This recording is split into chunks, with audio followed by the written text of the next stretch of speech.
Welcome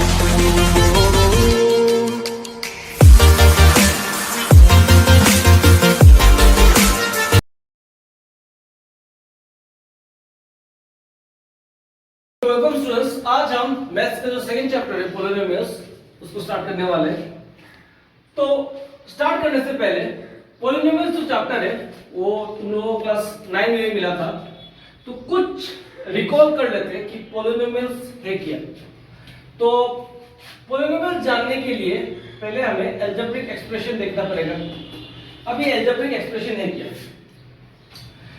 algebraic expression था कि constant into variable to the power integer।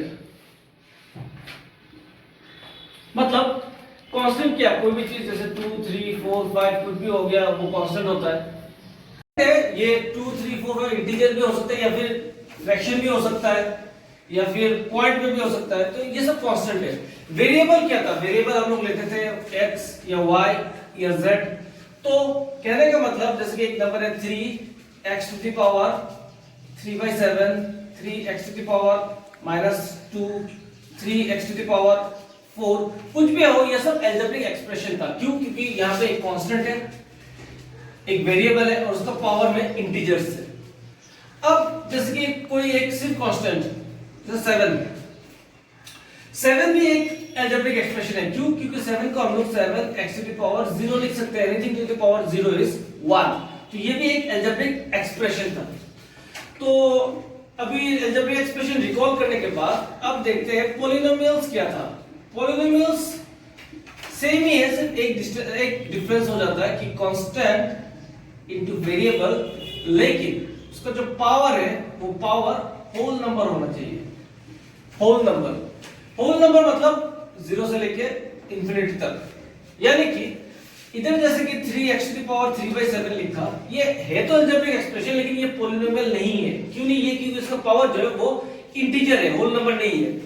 फिर 3x to the power -2 negative integer है, लेकिन ये होल नंबर नहीं है, तो ये भी पॉलिनोमियल नहीं है।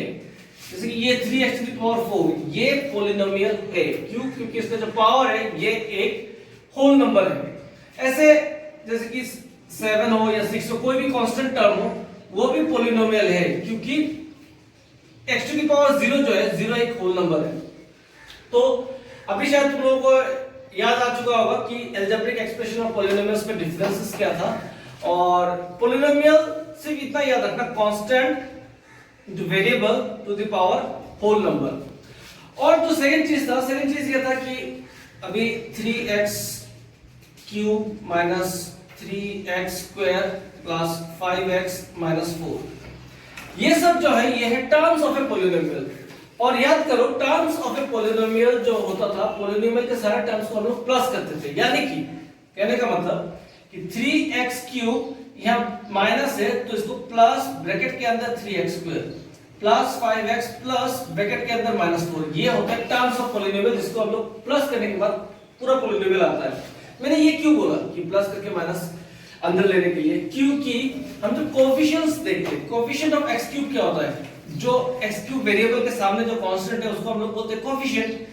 तो x क्यूब का कोएफिशिएंट कितना है? 3, ये तो सही है। x स्क्वायर का कोएफिशिएंट क्या है? ये यहां पे देखो, x स्क्वायर का कोएफिशिएंट -3 है। ये प्रॉब्लम हो जाता है बहुत स्टूडेंट, x स्क्वायर का जो कोएफिशिएंट है उसको भी 3 लिख लेते हैं, लेकिन नहीं, वो 3 नहीं है, वो -3 है। क्यों -3 है? क्योंकि पॉलिनोमियल्स का हर जो टर्म है, टर्म को हम लोग प्लस करते हैं। इसके बाद और थोड़ा कुछ चीज याद करते हैं। जैसे पॉलिनोमियल्स के टाइप्स ऑफ पॉलिनोमियल था, लीनियर पॉलिनोमियल, फिर क्वाड्रेटिक पॉलिनोमियल और क्यूबिक पॉलिनोमियल। ये सब पॉलिनोमियल हमें कैसे पता चलता था? उनका डिग्री देख के। डिग्री मतलब यहाँ पे देखो, हाईएस्ट पावर क्या है? 3, तो इसका डिग्री क्या है? 3। यहाँ पे भी हाईएस्ट पावर 3। कोई एक इक्वेशन आ जाए 2x square plus 5x plus 7, इसका हाईएस्ट पावर कितना है? 2, तो इसका डिग्री कितना होगा? 2। तो जिस पॉलिनोमियल का डिग्री 1 हो वो होता है लीनियर पॉलिनोमियल, डिग्री 1।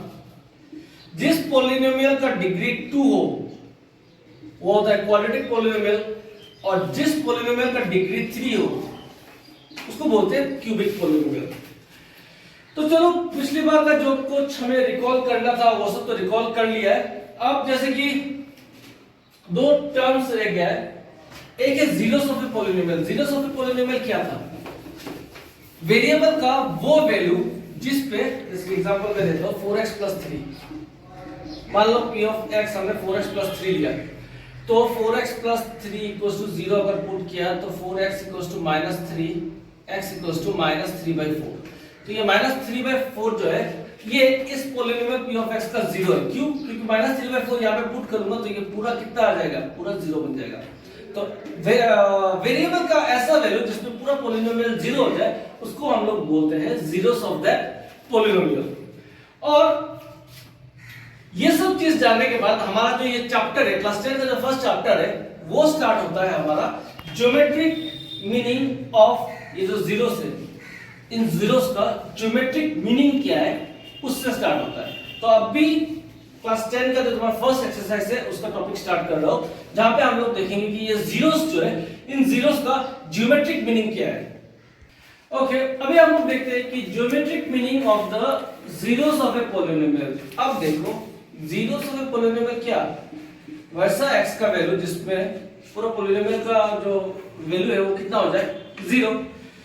तो ये समझाने के लिए मैं एक पॉलिनोमियल लेता हूं, मान लो x + 2।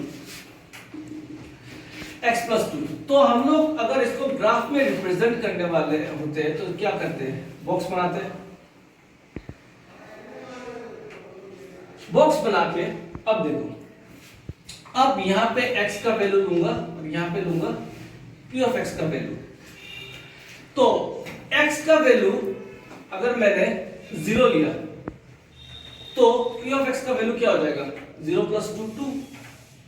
अगर x का वैल्यू मैंने -2 लिया तो p ऑफ x का वैल्यू क्या हो जाएगा? 0।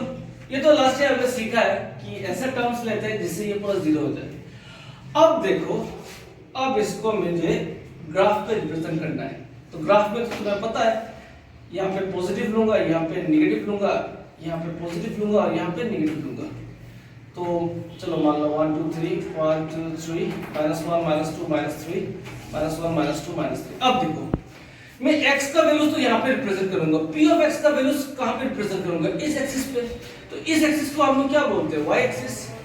तो यहाँ पे मैं p ऑफ x = x + 2 ना लिख के y = x + 2 लिख सकता हूँ, क्योंकि इसका टर्म का जो भी वैल्यू आ रहा है ये मैं कहाँ पे रिप्रेजेंट करूंगा? y पे।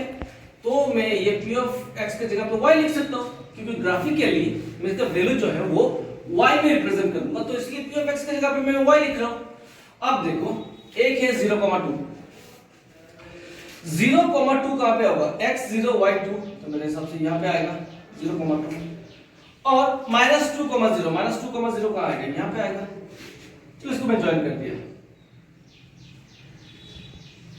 तो यहां पे ठीक से समझ में नहीं आएगा, मैंने इसको स्ट्रेट लाइन से ज्वाइन किया।